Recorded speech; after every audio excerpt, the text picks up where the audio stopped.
Hello, and welcome to In the Cool of the Day and today's segment of People Connecting People. I'm your host, Ruth Pegeron, and I have a special show for you today.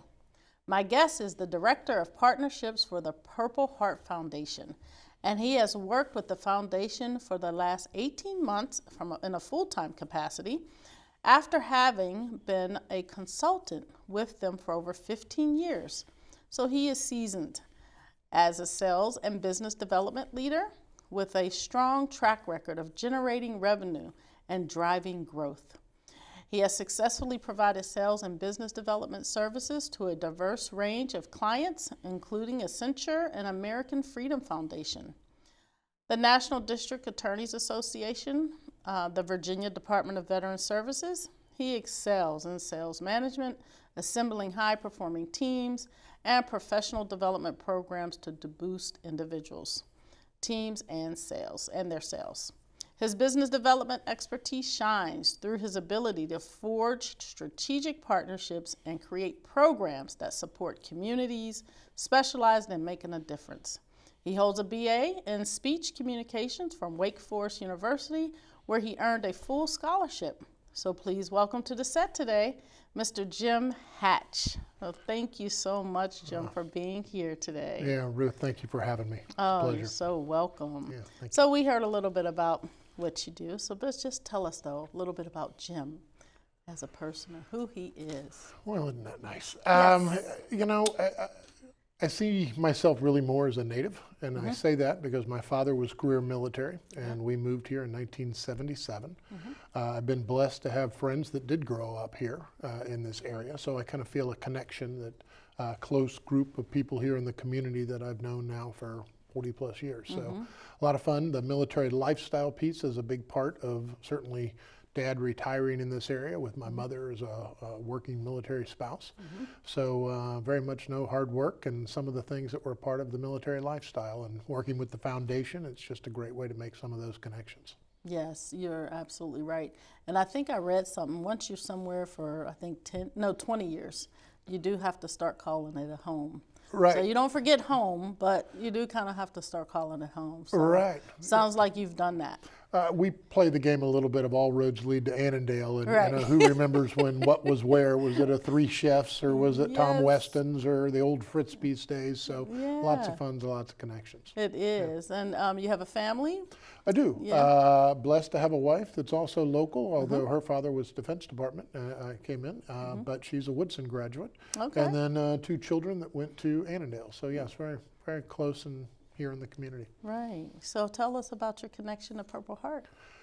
Yeah, great foundation. We're a military nonprofit and have been working off and on, as mentioned, for about 15 years. Some of the leaders, my father, there were relationships of how there were connections, just being a small world.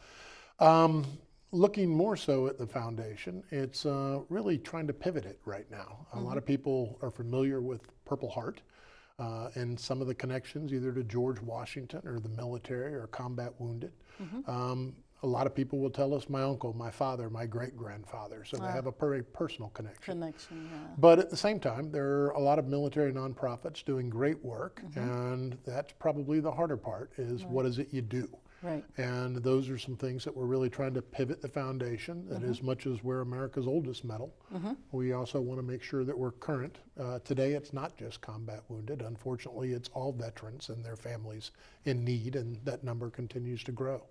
So we're trying to make sure that we're doing all the things that are pertinent to help those Purple Hearters and their families. Right. Wow. Well, you mentioned a little bit about the history. So why don't you tell a little bit about the history, the full history of Purple Heart? Sure. George Washington was amazing on so many different levels, and his ability to connect with the troops, especially based on it being a militia and multiple nationalities and ways that he really learned to embrace all of that. The crazy part people don't know, of the 7 years that he was at war, he was only at Mount Vernon 4 of those days. Oh, wow. So being with his troops and leading is what really was the foundation for what was called the Purple Merit Badge. It was a purple basically heart that was stitched, purple because it was a sign of royalty, purple because it was a very difficult dye to get a hold of. Most were browns or different, dark colors. But at the same time, he positioned the badge to be awarded to those with meritorious acts of courage and valor. And it was to all ranks. So what was very unique of only officers might have received medals back in those days, the fact that the Purple Merit Badge was for all. He gave that out to 3 people that we know. One is in existence today in the Purple Heart Hall of Fame in New York. The medal evolved in that it really sat dormant for a little bit of time after the Revolutionary War and through the Civil War. But after World War I, with the number of combat wounded veterans, General MacArthur was then a young officer, was tasked to repurpose the medal. So that is how the medal went from a cloth badge to it actually being the bust and the medal that one would see today with George Washington's image and his medallion of, where he, at Mount Vernon in the District of Columbia, uses to this day. The medal's also evolved that it deals with what now is traumatic brain injury, whereas in the past that would have been known as shell shock and maybe not awarded the Purple Heart. We appreciate today that is the medal evolving to be pertinent to today's soldier. That is awesome. What a great history. It's one that's important, and most people have certain knowledge of that, but it's part of what we want to share every time we go out, because it really is a special way. It's also one of the most honored and revered medals. It's the one no one wants, but it's the one that when seen, people understand it came at a sacrifice. Yes. Now, you mentioned that there's many other nonprofit and veterans organizations doing great work, and you being a military son, I'm sure you know of all of them. What connects you personally to the Purple Heart? I'm blessed to get to go in a lot of rooms to hear veterans tell their stories. For some, it's difficult, right? It comes with a past. Others with a tremendous amount of pride.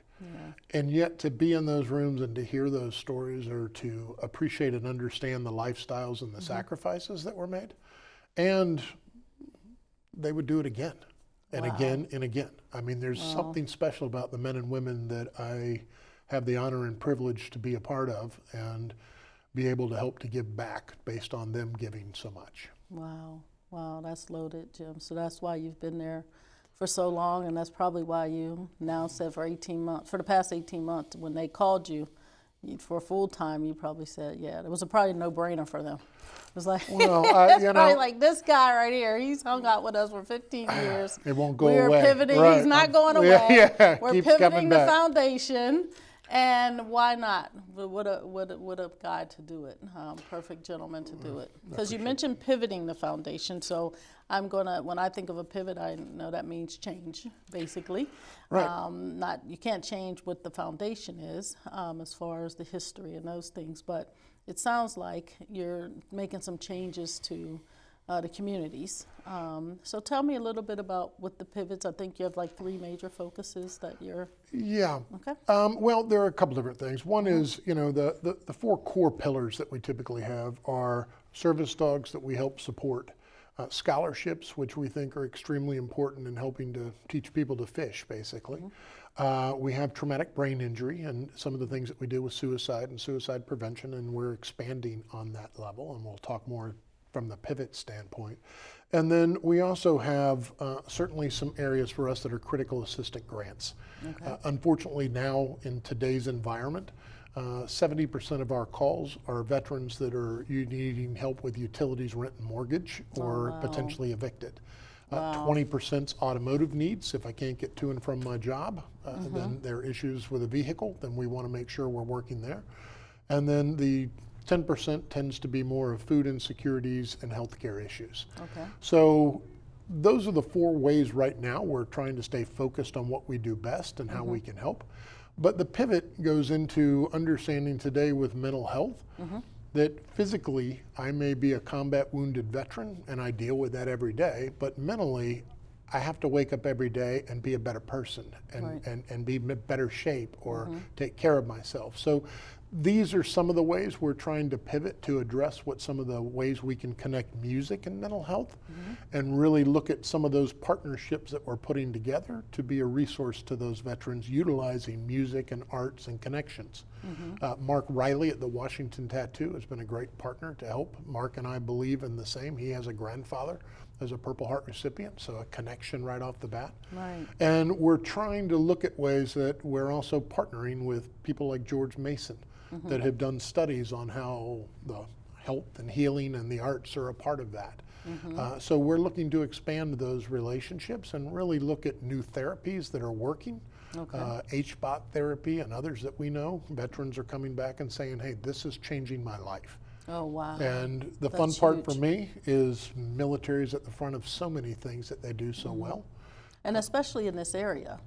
Without a I mean, doubt. We're really blessed to be in an area where the military is important. It has a strong presence, and there's a lot of veterans that decide to move here or live here after even they've served. So they want to be here. They're not active military anymore, but they don't go home. They call this home. Right. So that's really good. Now, you mentioned those pillars, so they're not going away. Right. You're just adding, right? So you're still going to stay focused on the things, the dogs and all of that, but now you're just going to add because you see that the veterans need more. Is that what the pivoting kind of sum it up a little bit? Right. And for us, the pivoting right now with the health and the music and some of the ways that we know are connection points, we want to continue to expand in that regard. It's why when you look at what the military does best, they're the largest employer of musicians in the world. They are. And people don't know that. No, they no. don't. And you either go to Juilliard or you go to the President's Own. Exactly. Then you go on and use education to continue to expand, and you become an educator as you retire out, or you become a Broadway musician or your own musician, and certainly know there's success that's taken place there. Right. The healthcare side is important, and I know mental health is a part of that. So we want to continue to partner in those relationships that will help us really address, again, what's working. And look at continue this military lifestyle. I know the funeral, death, dying, grieving is a big part of that. And again, nobody does it better than a military funeral. So how do we work with those that are leaders in what they do, such as yourself, and look at ways that we can continue to open up ideas and opportunities. Military first responders, and one of the only jobs that they say 2 forms of ID, and oh, by the way, we'll bury you. Right. So pre-planning is so important, and we know military does that extremely well. Yes. And then celebration of life. Certainly we know the ways at which we can honor the veterans and ways of their commitment to us. Right. Couldn't think of a better thing to do. Absolutely. It's time for a short break. We will return after these important messages.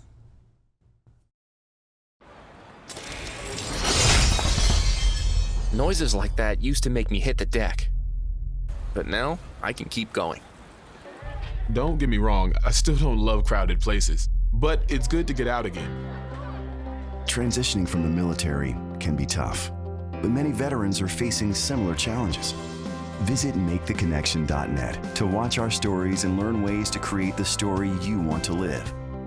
Make the Connection. Welcome back. You are watching In the Cool of the Day, and today's segment of People Connecting People with my special guest, Jim Hatch, Director of Partnerships for the Purple Heart Foundation.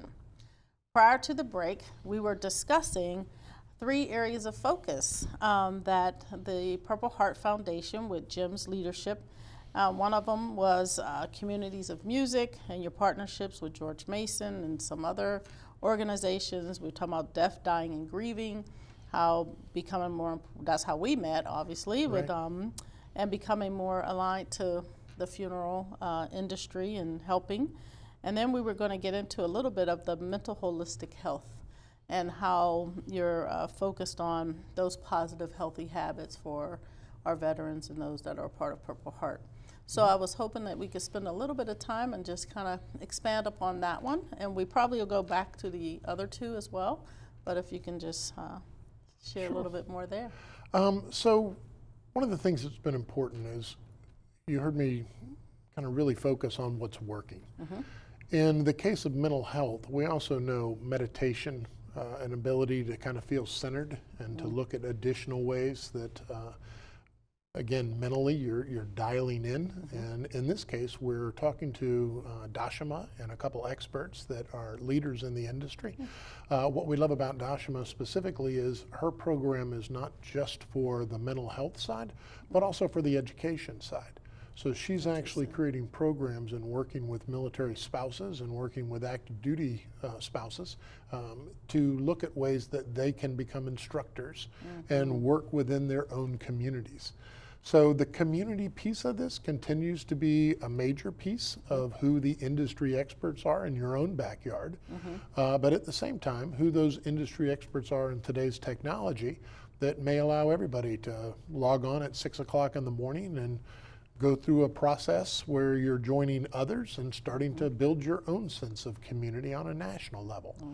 So additional ways that we think the mental health piece of this is pivotal to making sure everybody does find kind of their inner chi, so to speak, of being at peace with themselves and then being at peace to others. Wow, that's very good. And you mentioned several times in our conversation today about the supportive spouse. You know, the military spouse, not only your mom, but there are, you know, tons of our veterans that have wives and husbands that support them, and then children, of course, like you were. And I'm wondering if the Purple Heart, I know you focus on the veteran, are there any family focuses that you do? Yeah, great question. So typically the way that the organization works, they're chapters, and those chapters, and this is part of what we're also trying to address, work in a lot of cases, again, through their own communities, but maybe at a VFW or at a Legion or other locations. Based on that, that's where they work through their group as Purple Heart members, because they are the ones that are the combat wounded soldiers that went back to Texas or Florida or other locations. We at the foundation work to try and work in harmony with those chapters, and at the same time, those outreach programs. But at the same time, ours is more of a national approach, ways that we can be more of a resource to try and help to support both local and national issues that we think are important. Not important, okay. Now, do you do any type of events across the board, local or nationally? You know, what do you have one or two big events that you're known for, if you will? Well, great question there. Certainly there's National Purple Heart Day, right? And an opportunity for people to come out and celebrate. That typically takes place for us at Mount Vernon. And the public is welcome. Purple Heart recipients are free to come in with their families. The actual trail starts there, so we tend to have a couple day events that go on. At the same time, we know that certainly looking at Veterans Day is an important day. You know, you can't be 100 places at 100 times, but at the same time, we know it's important to be able to participate through that day, addressing those issues. What we've seen is, in certain cases, the legions and the numbers of those legions, those numbers are declining. And at the same time, we know today's veterans, because of their families or service dogs or ways at which they want to be out in their community because of their neighbors, they're going to local breweries. They're going to local places that allow trivia or games or things that they can play. So based on that, we're holding events, this is how the music ties back in, to bring in kind of partnerships in the community to be a part of these events. So in this case, Mustang Sally is a brewery that the gentleman not only is the head brewer, is also the president of Visit Fairfax. And they want to do something special for veterans that day. So of course, we're going to be bringing military musicians to come in and to actually entertain and sing for some time during the day. And there are going to be things that we'll hand out in ways that you can honor veterans and do things that we know are important to have that sense of community be supported through the foundation. Right. Well, with Veterans Day coming, and if our audience, if, you know, it's often, and this is not necessarily Purple Heart related, but you mentioned Veterans Day, and it is a couple weeks away. And a lot of times people don't know quite what to say to a veteran. Do you have any suggestions just for, in general, audience, if they run into a veteran, you know, is it thank you for your service? Is it? Yeah, it's an interesting time with different veterans. It And I say is. that knowing that, unfortunately, the greatest generation, the World War II veterans, there may be a handful left. I know. Korea, of course, Vietnam veterans. I think all veterans, in fairness, just appreciate people go out of their way to say something. They may never tell you that. You might see a look in their face, you might not. Right. But at the same time, knowing the veterans the way I do, they wouldn't ever ask you have to say anything. Oh, okay. In other words, they appreciate it, but they're doing it because they have a love of supporting our nation. And they love the fact that that lifestyle created a brotherhood or a sisterhood that they've not been able to find anywhere else. Yeah. And that's the story, that when you're behind those doors and you see that commitment they have to each other, you understand why it's a bond for life. Yeah, and it really is. It's a bond for life. And, I have several veterans in my family, and even my dad, he was a veteran, and my brothers, I have 2 brothers, and because I have quite a few now that I'm thinking through my head, and they always just appreciate, the Applebee's giving them a free meal, and, all the different things that they get is that they look forward to it. They look Right. forward to the appreciation, and it's really nice to see and hear from them, that's for sure. And to answer your question specifically, yes, Yeah. to say thank you for your service. You see the military hats, you see the patches, you might Yes. see a tattoo. There's certain ways that you can say, you know what, I see who that is, and I do want to say thank you for your service. Right. And I learned in the past couple years, someone said to me, and a lot of, to your point, a lot of them don't feel their service if they were drafted, depending on where they are. But she recommended that I say, thank you for your commitment to serve. And I was like, wow, that's a totally different statement. Right. And it has the same level of appreciation, especially if it is a person that may have gotten drafted and wasn't their choice, if you will. Sure. Yeah. Well, and as we know, there's so many people that are doing so many things on the service side. Yes. Our first responders, our educators. Yes. I think our veterans take a lot of pride in the fact that they're able to do what they do based on the freedoms that they have. So Yes. it's a win-win all the way around. Yeah, and they're winners. Yeah, I without a love our doubt. veterans. They're winners. Now, with that being said, events. Now, Memorial Day. I know we talked about Veterans Day and the Purple Heart Day, but Memorial Day, does anything happen specifically through your organization? Great question. I know we've been working with Gentleman Bishop's Events. He does a wonderful job in putting on races and other things that he does. There are over 300 races that are here in the DC area, 5Ks and others. So we look at ways that we can be out in the community again, or try and look at ways that we can continue to create events. I know we didn't have a history of doing that somewhat on the national level, and we're trying to get back into doing some more of that, just because we know the importance of being out there and being in front of people and trying to make those connections that we're making. Right, and it sounds like you're well on your way with connections and thinking outside the box, which sounds like a lot is happening there. It's a lot of fun, and this goes back to you and the things that you do. The ability for me to look at what that military lifestyle is. You touched on spouses. We didn't know we were latchkey kids. We just knew that if we went on a military base, we were told we had one name and one reputation, and that we're going to leave it better than the way we found it. And knowing and seeing some of the ways at which military spouses really help to give the additional income, the additional support to a military family is something that allows you to get to participate in that community through the arts or through other ways that are connection points. So that lifestyle piece is why I'm trying to make those connections to the communities at large, because of the impact that we're all doing and making together. And I tell you what, I could feel your passion. Well, And this is a passion project for you. I mean, the title alone, Director of Partnerships, I mean, it's if we looked it up, it should say Jim Hatch. Because Well, you can feel that you're really going outside of the box, thinking very creatively to make these kind of connections in community. But tell me some of your goals with the position. I know it's 18 months. You were 15 years consulting.